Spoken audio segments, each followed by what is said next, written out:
Hi, everybody. Alan Morrison here. I hope you can hear me. We have an esteemed panel with us today for a discussion on the future of data-centric.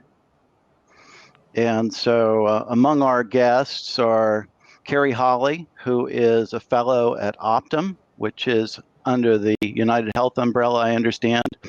Carrie spent many years at IBM as a fellow and has looked at a lot of aspects of next generation AI and data-centric architecture.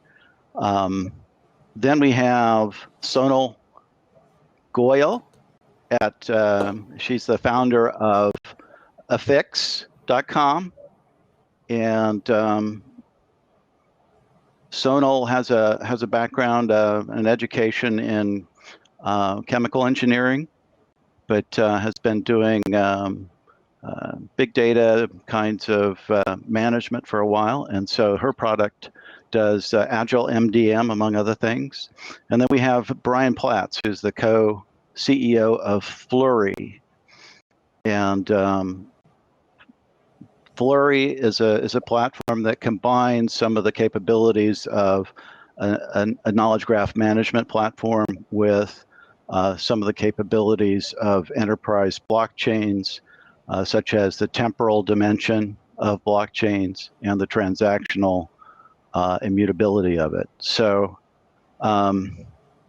we've got our four folks here online today, and welcome everybody. I don't know if you all heard Dave's talk that just preceded us, but he was talking about the barriers to adoption of the data-centric architecture. So when we think about the data-centric architecture that's been explored during this conference, that is, the model is at the center, and the connected data is around that model, and the model drives the architectural approach.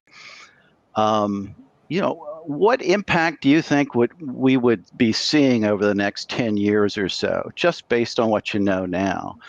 And maybe, Sonal, you could, I know you've been in attendance some at the conference here. Maybe you could start with some of your impressions about where you think we're headed over the next 10 years. Yeah, thanks, Alan. Glad to be here. So I think this is very exciting time in terms of people's perception and views towards data-centric architecture actually changing. And what I feel is that in the next 5 to 10 years, we will see this approach gaining more and more momentum in terms of data having semantics, data having the ability to define itself, and applications coming in and just doing their core business part. So I clearly see that this data-centric architecture getting wider adoption in terms of being the enterprise data fabric. And I attended some of the sessions by Amgen today.